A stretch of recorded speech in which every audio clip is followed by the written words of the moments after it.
Shalom, selamat pagi Bapak Ibu dan saudara yang kasih Tuhan. Kita bersyukur untuk hari yang baru, hidup yang baru yang Tuhan karuniakan bagi kita. Untuk memasuki hari ini, hari Sabtu tanggal 3 Juni 2021, saya ingin mengajak kita kembali bersama-sama merenungkan satu bagian firman Tuhan yang diambil dari Injil Matius pasal yang ke-22, ayat yang ke-34 sampai ayat yang ke-40. Perikop firman Tuhan ini berbicara tentang hukum yang terutama dan yang pertama. Diceritakan bahwa ketika orang-orang Farisi melihat bahwa Tuhan Yesus sudah membungkam orang-orang Saduki, maka mereka berkumpul.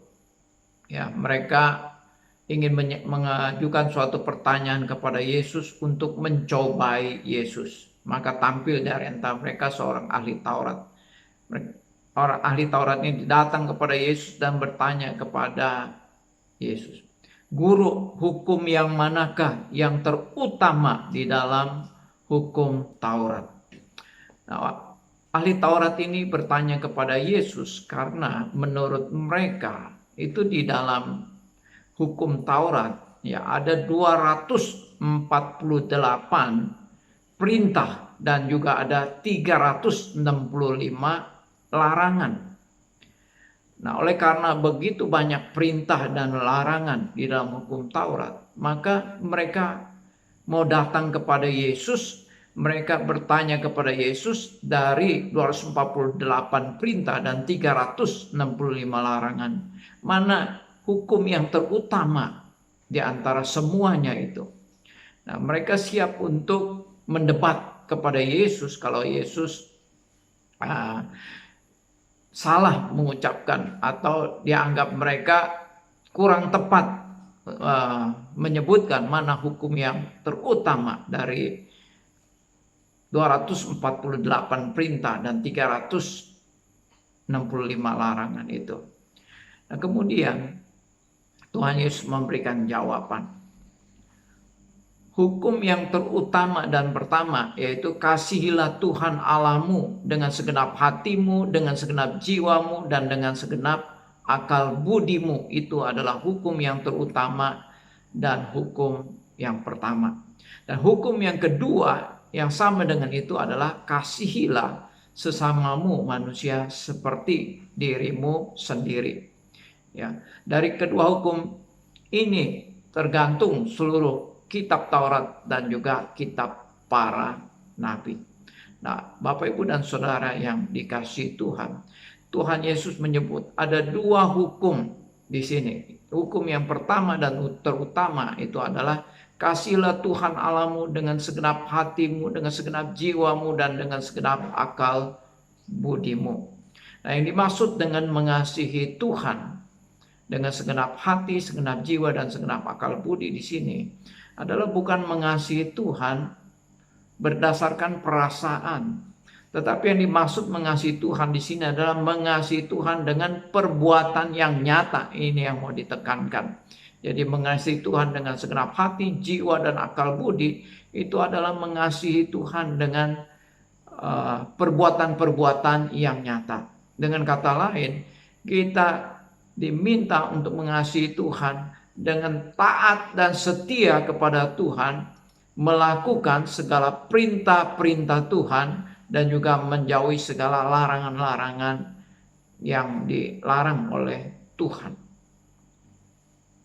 Itu artinya mengasihi Tuhan dengan taat dan setia kepada Tuhan. Mengasihi Tuhan nyata di dalam perbuatan. Nah, oleh karena itu Bapak Ibu dan Saudara yang dikasihi Tuhan, Tuhan tidak ingin saudara dan saya mengasihi Dia hanya dengan perkataan-perkataan kita. Tuhan tidak ingin kita mengasihi Dia hanya berdasarkan perasaan-perasaan kita mengasihi Dia. Tuhan ingin supaya kita mengasihi Dia dengan perbuatan-perbuatan yang nyata. Melakukan semua perintah-perintah Tuhan. Menjauhi semua larangan-larangannya. Kemudian hukum yang kedua yaitu kasihlah sesamamu manusia seperti dirimu sendiri. Nah, bagi orang Yahudi mengasihi Tuhan dengan segenap hati, segenap jiwa, dan segenap akal budi itu tidak ada persoalan. Bagi mereka itu sah-sah saja.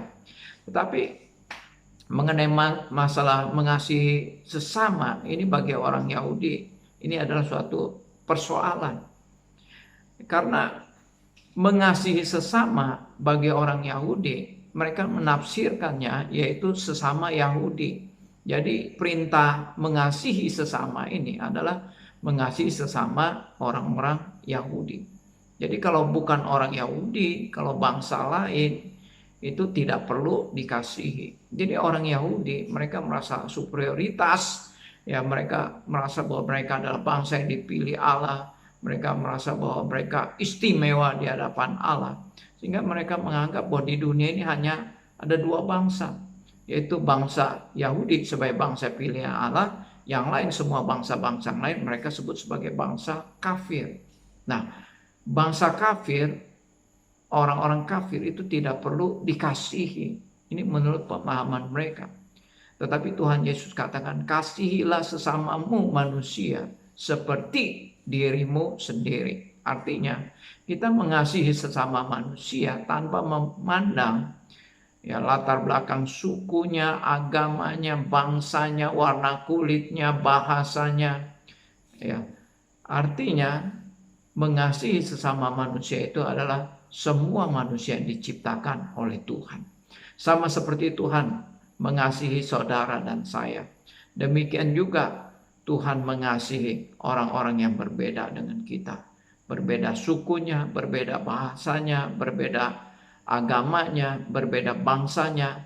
Tuhan mengasihi mereka. Dan Tuhan ingin supaya saudara dan saya juga mengasihi sesama seperti saudara dan saya mengasihi diri sendiri. Ini adalah hukum yang kedua.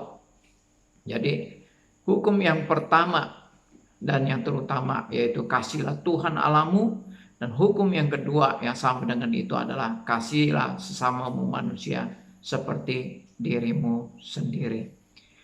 Kiranya Tuhan memberkati kita semua. Bapak, Ibu, dan saudara yang dikasihi Tuhan, saya mau mengingatkan besok adalah hari ibadah kita. Marilah kita siapkan hati kita, kita datang di hadapan Tuhan, kita menyembah Dia, beribadah berbakti kepadanya, karena Tuhan layak kita puji dan kita sembah. Selamat beraktivitas, Tuhan memberkati. Amin.